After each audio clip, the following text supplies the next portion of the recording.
Hello and welcome back to Higher Voltage, a Volt podcast covering the latest trends in higher education marketing and administration. And with everything that's going on in the industry, there is a lot to cover. I'm your host, Kevin Tyler, an industry veteran, and I've worked on both sides of the fence at institutions like UCLA and various higher education agencies. In each episode, I talk to industry experts to get their take on what's working, what's not, and what has to change.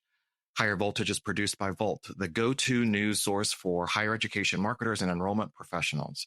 You can visit Volt at voltedu.com and subscribe to Higher Voltage on Apple Podcasts, Spotify, or wherever you get your podcasts so you don't miss an episode. Higher ed is facing headwinds like never before. And with internal teams leaner than ever, you need outside help that knows what you do and can plug into your operations to help in any way you need. From enrollment analysis and support, to bold, brand-driven creative and elite user-focused strategies, Electric Kite can help. So yeah, it's getting windy out there. But that's okay, because kites rise against the wind. Visit electrickite.com to learn more. Welcome back to Higher Voltage. I hope everyone is having a great summer. I'm excited for today's conversation about college support and basic needs in mental health. Joining me today is Lindsay Daugherty from RAND. Lindsay is a senior policy researcher at RAND who specializes in research on education and workforce development. She focuses on partnerships with policymakers and practitioners to help build better pathways to good jobs. Lindsay's research examines career and technical education pathways at the high school and post-secondary levels, credit for prior learning and competency-based education, wraparound supports for individuals pursuing education and training, and transitions from education and sector-based training into employment.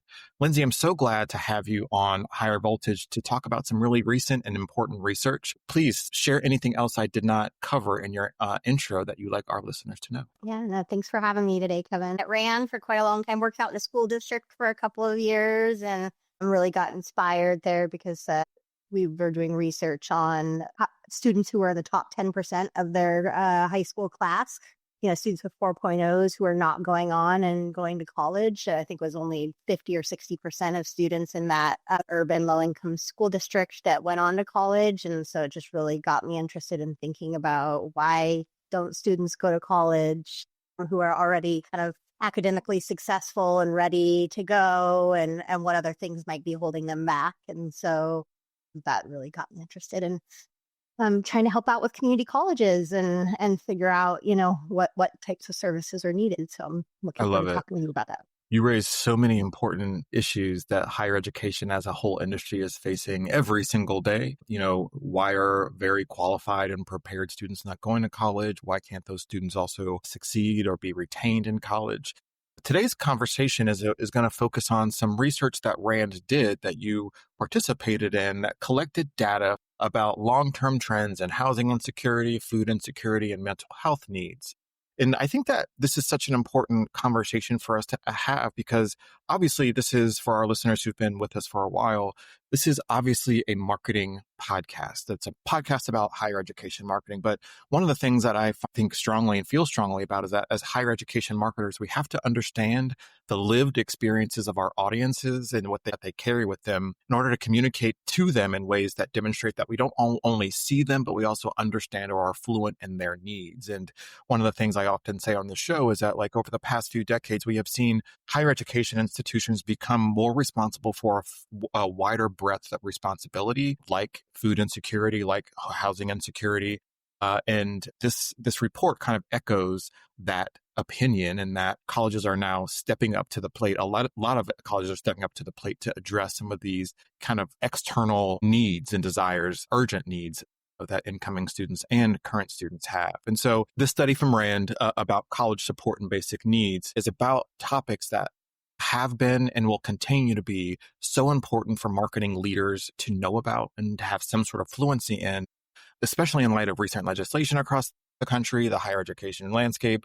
If we are not understanding the needs of the students, we cannot market effectively to them about the supports and offers of an institution. So I'm really excited to chat with you about this research. And I want to start off the conversation with just some of the top line findings that you surfaced in the research for this report? Yes. So there are a couple of different reports that we wrote. So I think the one that's probably the most important to emphasize, we talked to community colleges that were identified as leaders across 5 different states and asked them, what are you doing to address your student basic needs? And so I think that report really pulled out a set of core things that colleges were doing. They were providing a wide range of services. So they were addressing food and housing and had kind of the full range of wraparound supports to provide students to. They had, case management. So individuals who were explicitly trained and devoted time to working with students who are facing these needs and tracking and making sure that they were following through with the connections that had been made to different public resource programs. There were things that we identified that were common across these leading colleges, which were really, it was a college-wide effort. It was not just this one individual who was working in an office, but everyone across the college knew about this service and this office and knew that this was the place to send students if they needed non-academic support and support with these other kind of financial needs beyond financial aid. And so really heavy referral systems from, both faculty and frontline staff, opportunities for them to point students in the right direction. And we would often also hear from these leading colleges that peer referrals were hugely important, so there was kind of the set of, really promising practices that we consistently saw some of these leading colleges doing. And I think the thing that was really cool to learn in that report, I had been concerned because a lot of colleges were able to scale up the basic needs support that they were able to provide during the pandemic. And I was concerned that the loss of that federal funding that was supporting a lot of those basic needs services would have meant a real pullback in what these colleges were able to do after the pandemic. But, what was really nice to hear is that they had found ways to sustain these resources through foundations and through institutional funding. And a lot of states now have dedicated funding streams that help to cover the costs of these benefits navigators or whatever, case managers that are out in colleges. And so it's been nice to see that, what was really brought to attention during the pandemic in a major way and was starting to become increasingly visible before the pandemic is now being sustained in terms of these, housing, food, and mental health supports that students are receiving in colleges. It's an interesting kind of needle to thread when talking about these needs that incoming and current students have that are non-academic. And I'm curious how from a research perspective, how can colleges frame these findings to build some level of awareness without oversimplifying or sensationalizing these issues, and also without making it seem like there is an equivalency between achievement and lived experience, if that makes sense. Yeah. So I think it depends on who you're trying to market to, or who you're trying to communicate to. I do think that there is a major issue right now with the general public misunderstanding who your typical college student is. There's so much media and press that focuses on Ivy League colleges and the issues that they're facing in terms of political uprisings and also, some of the pullback of funds and things like that with the current administration and before that affirmative action. But, more than 40% of students go to community colleges and even more go to broad access colleges. And there's a real lack of attention to the types of students that are attending these colleges who are older, often have families, are working a job while they attend college and, are barely making ends meet and are just really trying to find a better pathway to a job. And so I think there's a general marketing and communication issue about who students are.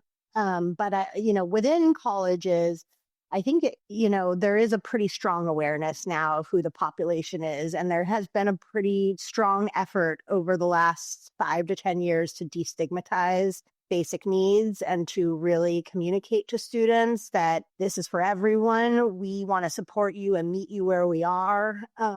Colleges will use the term, we're a student-ready college, and it's less about being a college-ready student and shifting the onus off of the student to somehow meet a bar that the college sets, and that it's really the college's job to meet a student wherever they are. And so I think colleges have been doing a pretty good job of communicating out and building awareness, I think, among their, students and to some degree, their faculty and staff. I'll say one more cool thing about, a really advanced effort to do this, to build awareness. I think it is important, as I was mentioning earlier, that you have these referrals and that you have this real culture of care within a college, and that it's not just one person cares and is sitting in an office and the student has to hopefully find their way there.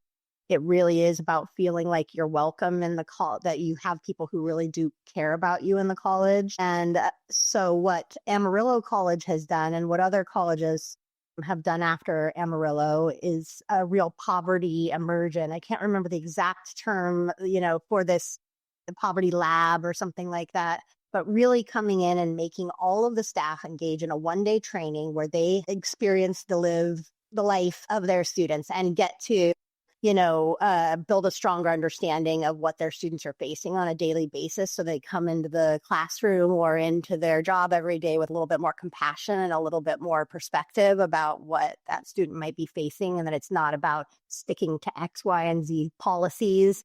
It's about, again, meeting that student where they are and doing everything that you can to support them and help them move forward. So I think that, colleges, or at least community colleges that I work with, are doing a pretty good job of communicating this out to their students and staff. Yeah, it's always been known and kind of a refrain in higher education that community colleges are kind of really well positioned to serve communities that have greater needs than a traditional 4-year PWI land grant. But we do see institutions of that size really kind of step up to the plate when it comes to addressing some of the needs that people have on those campuses.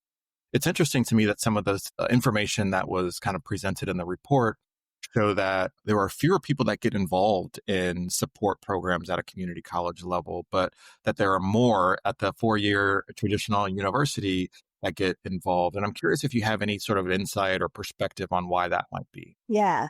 So that report that you're referring to focuses on particularly helping students with access to the Supplemental Nutrition Assistance Program, SNAP, which is also commonly known as food stamps. Mm-hmm. And I think this is also true of mental health, that, universities just have much more money to spend on supplemental resources for students of all kinds. So our findings in California were that when it came to really providing dedicated one-on-one support and working with students through the SNAP process, helping them with their applications, following up with them, that there were universities that had, as many as 6 people trained exclusively on this case management and support around public benefits with students. And when you talk to community colleges, they're lucky. They have one basic needs person who's helping to oversee their pantry and 5 other things. And maybe they can take a class on SNAP and try to help a few students with that as well. So I think, there's definitely a capacity difference. And that's what drives a lot of those differences. There's also differences in eligibility for SNAP across different settings. And so that drives, some of the participation differences as well. But I think really the capacity is the difference between the 2 years and 4 years that we found. When you and your team do work in research like this, is there a point at which you think about how we turn raw numbers or stats into narratives or storytelling? And if so, can you share what that translation looks like so that our listeners can understand what kinds of storytelling might be the most valuable to their audiences? Yeah.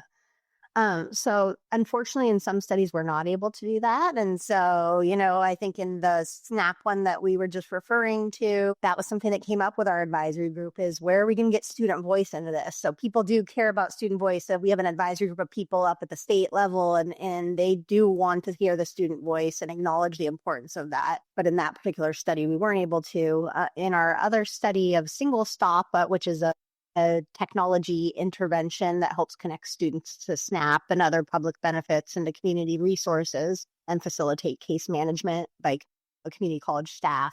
that we did a lot, almost 100 interviews with students, and we surveyed thousands of students to learn about their experiences, their level of basic need. And, those interviews were really impactful. I think we tried to incorporate them to some degree, and a lot of the main interpretations that we made of the findings in our analysis were really dependent on what we heard from students. And, I think what we heard from them, it had a lot of need. So they described really tough circumstances. And so I think getting students on camera and having them talk about the circumstances that they're in can be a really powerful and important tool to communicating what students are going through. I know for me, sitting on those calls, I was getting emotional and wanting to follow up immediately after and figure out how I can help and connect that student to resources. And so I think for colleges raising money for foundations that help to support basic needs, they're having that student voice there can be really important. I think we also learned a lot of surprising things. We don't see high take up of a lot of these resources, and we want to understand why students aren't using them. And it was just interesting to hear them talk through how hard things were, and then have them say, well, the reason I didn't use the services, we would ask them directly, well, why didn't you follow up with the case manager that was, trying to offer you services? And they would say, other students need it more than I do. So there was some sort of triaging that they were doing in their mind about their level of, deserving or need that they had for those resources relative to other students. And so that's one barrier. Stigma, is another barrier. Students don't want to be on public benefits, some students, or they don't want to go to the food pantry. And so, yes. And then some students just weren't aware. Some students we talked to who we know that a case manager followed up with them 4 or 5 times, and they couldn't recall that this had happened. And so some of it, I think, is just a flood of information coming at students and them trying to just keep track of the latest thing that they're being told about a class and not remembering about a resource that they were offered, a couple of weeks ago. And so I think there were a wide range of things that were contributing to low take up of this particular intervention. And students, there are a number of different studies across settings that show that these are barriers to student use of basic needs supports. That makes total sense. I'm so glad that you mentioned Single Stop, and there's another program that is referenced in the materials called Find Help. And I just want to pull this thread with you just for a second more, in that when studying programs like Single Stop and Find Help, did you observe any other patterns in how information was or wasn't effectively reaching students? I know that, there's, communications channels like texts that you mentioned between students and case workers. What can those patterns that you've identified teach us about how to design better outreach, do you think? Yeah. It was, some of it is circumstantial. I think we conducted the study of Single Stop during the pandemic. And so there were some really interesting things going on during that time. One, I was just talking about students being flooded with information. Particularly during that time, they're switching to online learning and, being flooded with electronic information all of a sudden from every one of their classes, much more so. And they're not on campus. And a core part of what Single Stop sees as its service model is having an on-campus hub that's in a highly trafficked area. And so students aren't on campus. They've now lost that opportunity to kind of connect with students. And, a student might not want to jump on the phone with someone that they've never met before, and they can't sit face to face to talk about a really sensitive issue like food or housing. They want to have that person face to face and be sitting down with them in an office where they know there's privacy, and so I think some of it was that, we were also interestingly in those interviews with students hearing about them receiving $1,000 in pandemic relief funding to help them during these semesters. So this was spring 2021 and fall 2021. And during that time, states were allocating resources and were receiving resources to specifically go out to students who were facing unmet financial need. And so it was just a different set of circumstances. And those $1,000 were immediately accessible in the case of many Colorado students and dropped into their account without them having to fill out paperwork or anything like that. And so I think that's another key learning from a lot of the work that we've done lately, and something that I think a lot about in terms of SNAP and whether or not it can be a resource for college students that's really going to be broadly used, is that I think colleges are focusing a lot more on the food pantries now and on emergency aid, which is, you fill out a form, say my car broke down or I'm hungry or whatever, and I need utilities paid. And your college decides whether or not to sign off and approve it. And usually does. Really, it's more just to have some record of the need. That's not that they're kind of going around and necessarily deciding what is and is not worthy. And these are offered to all students, and they're open to all students, and they are so that they're easy to understand and they're easy to apply for. Whereas something like SNAP food stamps is very difficult to apply for, intentionally complex, because they are trying to keep students out of the program. And they're trying to ensure that only the people that, most need it get it. And the way that they do that is by putting 5 barriers in the way of getting it. And at the end, you may get $25 a month. So students may be making a calculation in their minds of it's not worth the work, to maybe potentially get something down the line. And so I think that part of it is thinking about the administrative burden on some of it is about getting the word to students and making sure that students are aware. And I think that, another challenge for our study is that we were working in schools that were newly implementing these programs. And what I think I've seen over time is that, to become that Amarillo college, which is really seen as one of the leaders in this space, it takes 5 or 10 years of building up trust and your reputation within the college and among staff. It's not something that happens in the first month or two. It's repeated, just getting your name out. And then finally, again, that student word of mouth starts to happen and everything. So, having that broader net of awareness in addition to having it be something that students can easily access, and they just need to put in a student ID or something. That's how most schools do their food pantries, is you just walk up, you put in your student ID just for tracking purposes, but it doesn't matter. Every student is eligible. They make staff eligible so that staff can go up and walk and model to students. This is for everyone, And so I think that understanding of this is not stigmatized. It's something for everyone. It's easy to access. That makes really good sense. I think about we often think of higher education marketing as only the externally sent, right? Only the recruitment messaging and view books and websites, whatever, which is very, very important. But just as important is the retention marketing, right? How I am communicated with that will keep me here and that I understand that the supports are there. And one of the things about this, component or category of need is that there is very little room to break any trust, right? You have to, whatever you're promising, you have to follow through with. And that is the only way that you can build that trust that you just referenced, that Amarillo has done such a great job at. And so when we think about the stories that we are telling, the messages that we are sending out to our already on-campus community, that is going to be just as important of a story to tell about these services, what they exist for whom they exist, and how it operates. And that's how you get that trust to build. Yeah, definitely. Especially because I think it's tough to market some of this stuff externally to prospective students, because it's the message that most community colleges particularly try to lead with for students is that we are going to bring you to economic prosperity. We are bringing you to a future career. And so to bring up in the meantime, well, we're going to help you get on public benefits, and we're going to help you get food, send you to a food pantry. That runs counter to this image that you want to provide to students in terms of this is going to, move you upward. And so I think it's a really delicate balance to market basic needs services. And I think it's mostly about making sure that you get students in the door.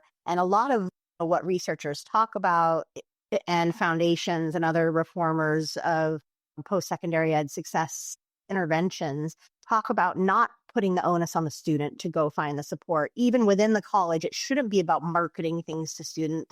The student it should be a part of the process so that the student's getting support, that there's something.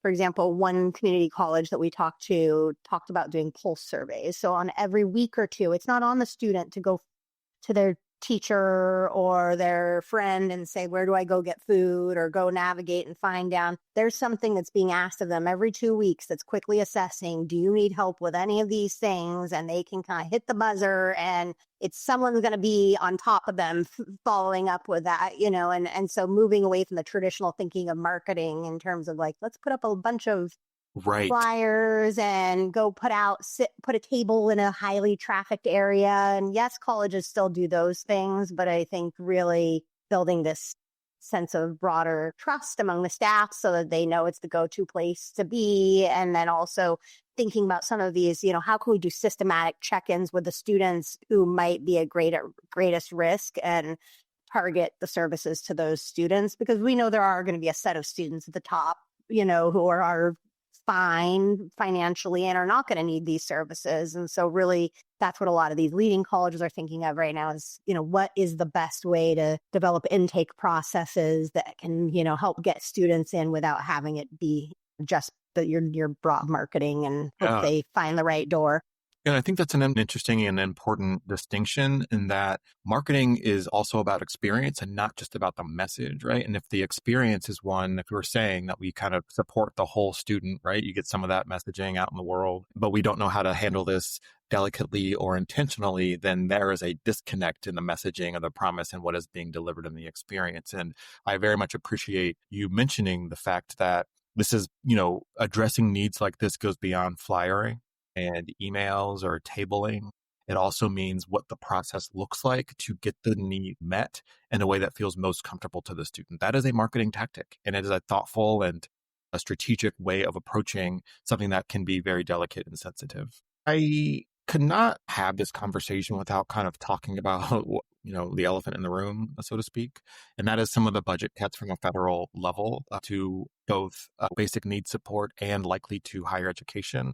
And as that onus gets moved to states, these states will have to decide whether or not to fund this or that. And I'm wondering if you have any sort of idea, based on the research that you've conducted for these reports that we're talking about what might happen next in higher education and in basic needs support because of the decisions being made at the federal level. Yeah. It'll be interesting to see. I think states have expressed, as I mentioned earlier, I think one of the things that was so great to hear from at least the leading colleges is that their states were still being really supportive of this. Again, I will echo your point that colleges and states are facing big budget crises, and they are very worried about the funding that they have and how they're going to allocate it to all the things that they need to allocate it to. So I think it's a real concern. But as of now, so far, states have mostly been moving in the direction of passing things that award funding to colleges for basic needs to fill in and backfill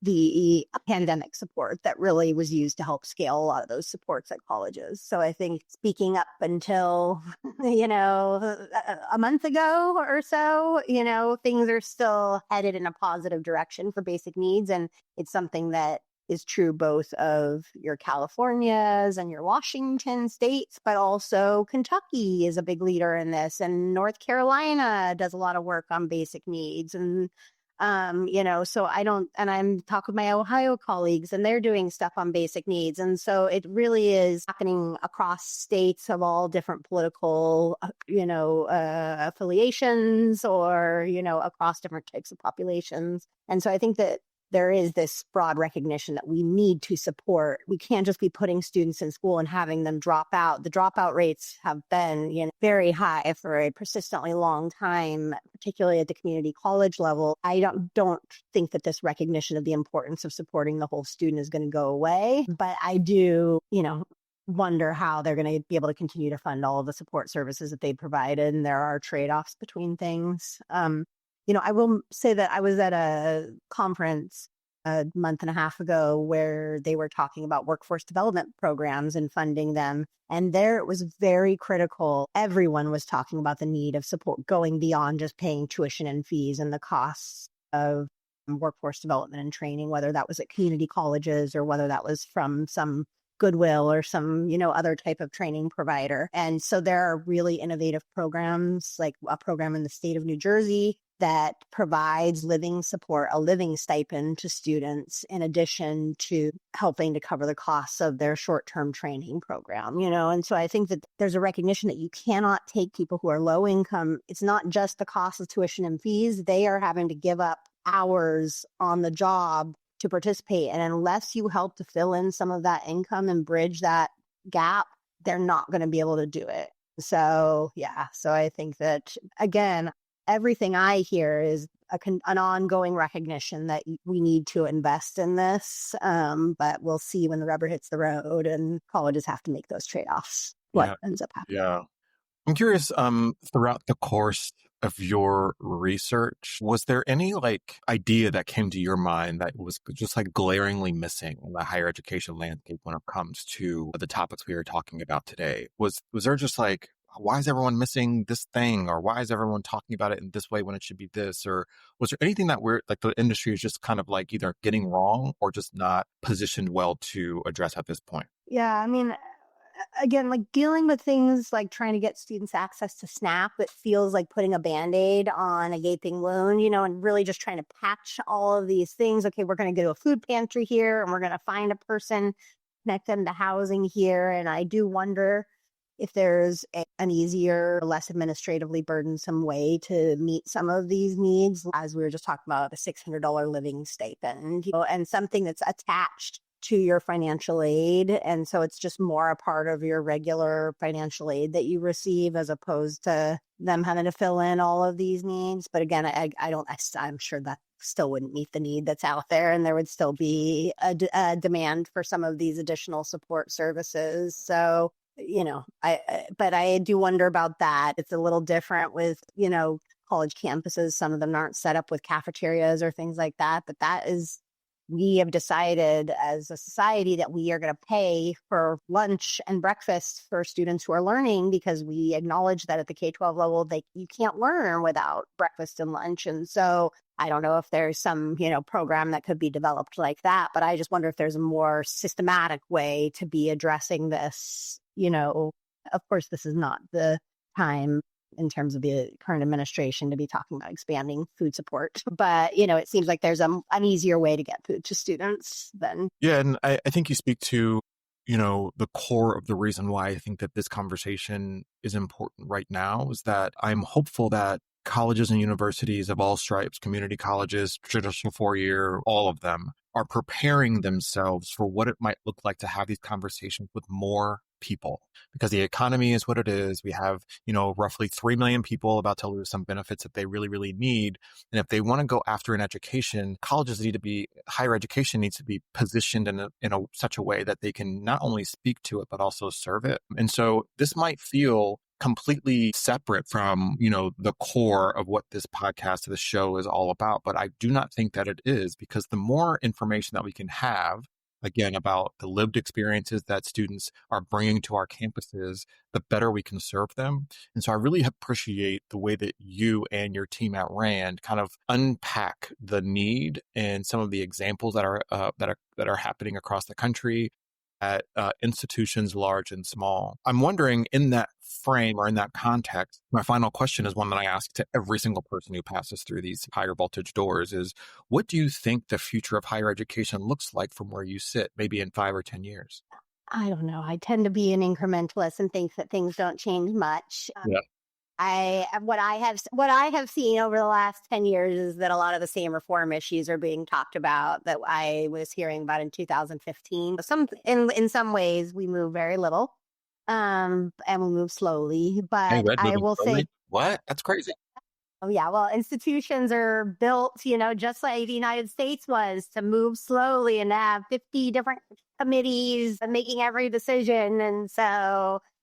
A lot of post-secondary institutions are not positioned to move quickly and be innovative in the way that they could be. But I was at a meeting 2 weeks ago with all of the state higher education leaders, the people who work at the state agencies overseeing colleges. And so heard a lot of dynamic discussions and sessions there. And I would say that there were a sprinkling of ones that were focused on basic needs and those types of things and helping to support the whole student. But really, I think the main focus of states and colleges right now is aligning with workforce and making the case that they are valuable in helping to build our workforce. And so that was the focus of the vast majority of things, whether that's pulling in work-based learning opportunities where students are going to get to learn on the job, or whether that's making sure that you're building stackable credential pathways that are aligned with good jobs at the end. And so I do think that there will be a shift toward an ongoing shift that was already started, a couple of years ago, that's moving toward more focus on strengthening our workforce pipelines and less focus on our general education pipelines potentially. But I think that might be a good thing because the pendulum had swung a little far, I think, in U.S. education toward such an emphasis on general education as the primary valuable pathway. And when someone would say the word career and technical education or vocational education, it was seen as lesser than, and the pathway you go to if you don't make the main pathway, which is college, and college is 4-year degree, and what I see in community colleges is that they are everything. They are the transfer pathway to that 4-year degree. They are providing welding training. They are training nurses. They are doing all the different, and all these pathways, many of them lead to good jobs. And so I think, moving toward a place where transfer to a liberal arts degree or transfer to a STEM degree are important pathways that are there. And students are also aware of pathways in a more applied fields like healthcare or advanced manufacturing that may have shorter term credentials built in, because part of it, I think, is not just the support that the student gets, it's structure of the program. And some people cannot take 4 years off of work, and need to work more incrementally toward whatever their career and life goals are. And so, I think that shift might be actually a positive. I'm glad that you mentioned that, because one of the things I was struck by as I was preparing for our conversation was a quote on your bio page for RAND. And I'd love to share that with folks here because I think it's an important perspective. And what it says here is that for some reason, we decided in the United States that everyone has to get a 4-year college degree. And if you don't, then your education and training is not really worth it. These stackable credential programs can really open up access to college and professional training for a much wider pool of people and hopefully give them pathways to economic opportunity. I think that's absolutely correct. And I think that there is a very critical role for higher education to play in those offers of the stackable credentials. I do not think that what this quote says is that, don't go to college. It just means, to me, go to a different version of college. And so where are those initiatives and those innovations that you were talking about, the alignment to workforce at the conference you were just at? There is a conversation about diversifying the educational experience in America that I feel like is starting to be had, but it kind of been floating around for quite some time, where we're now being forced to really consider it and entertain it. And I think that I am aligned in my thinking with yours, what the future of education looks like. Yeah. Yeah, and I'm hopeful for it. So we'll see. We're having a little bit of a rocky time right now in terms of some funding, but they're expanding Workforce Pell, and that will be interesting to see how the expansion of support to shorter term programs help to support these stackable credentials. And of course, there are concerns on the other side that we could lead students to programs that are not valuable. But I think there are a lot of funders and states who are really investing right now in figuring out what are the credentials, short-term credentials of value that we want to allow our Workforce Pell funds to go to. So I think that we are going to see definitely an expansion in that area, because whenever you see federal funding going somewhere, you're going to see more bodies going that direction and more colleges focused on developing those programs. But yeah, I'm hopeful, because I don't think you're diverting a student who always would have been a chemist and they're going to go towards some short-term credential that doesn't pay off. I think that the majority of students who end up enrolling in these short-term programs never would have attended college at all, or would have tried to. And then after they see that, I'm in math and English again, and I came here to get a job, like, what's going on? I walked in the wrong door,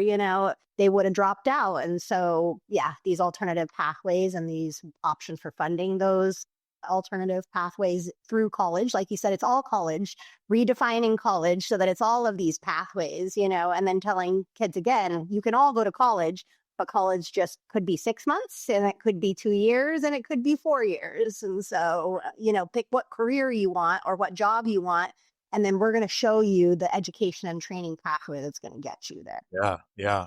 Or 5 years, like in my case. I was just want to share one more thought that comes to mind as you were talking about the different kinds of offers that college could end up being involved with. And one of the brains that I admire in the higher education marketing space is Tony Proudfit from Western Michigan University. In a conversation that I was a part of a couple of years ago, he was talking about how marketers should have more ownership of the higher education product because we are on the front lines of communicating with audiences and we know what they want, that we know what they need. And if we are able to design a product that more aligns with the diversity of needs, educational need, then we are able to serve them a lot better. And I think that work like this report about college basic need and mental health support, all the other things that we have talked about, I think marketers need to be at the table when coming up with these new programs, offers, stackable credentials. The entire educational experience needs to have a marketing brain at the table so that because we know how to talk about it from both directions to our audiences and from the deliverer. And so that just came to mind. And I think that's an important point that comes to mind every now and then when I think about what the future of higher education might look like. Yeah, I completely agree that marketers both and also the voices of students, I think colleges have gotten smarter about bringing students into the room as well when they're designing a new admissions system or are designing marketing materials. Let's actually get some students involved. And there aren't 95 acronyms that no one understands. And it actually is speaking in a message that's going to be, important to that student and recognizing that those aren't a bunch of 17-year-olds at high schools, that your student could be a 35-year-old working adult with a child. And so making sure you capture that diversity of students who are actually attending college these days rather than having this image of what you think a college student is. Amen, Lindsay Daugherty. Thank you so much for joining me today for this conversation. I loved it. I like to nerd out on things like research and higher education, so this is the perfect intersection. So for our listeners, we will have a link to the reports from RAND, as well as some other supporting materials in case you desire to dive in a little bit deeper. But in the meantime, Lindsay, thank you so much for joining me on Higher Voltage. And I cannot wait to have an update conversation on the back end of this kind of turmoil that we were sensing in the space to see how things might have changed. Yeah, that sounds great. Again, I'm optimistic we can get through this. It was really great to talk with you, Kevin. Thanks for having me and hope to talk again soon. Thank you. All right, bye-bye. All right. Thanks for listening to this week's episode of Higher Voltage. You can stay up to date on the latest higher ed marketing trends and news by following Volt on LinkedIn and Blue Sky. You can find me, Kevin Tyler, on Blue Sky as well. We'll be back soon with another episode. And don't forget to catch Trusted Voices, hosted by my friends Teresa Valerio Parrott and Aaron Hennessy, also on the Volt Network.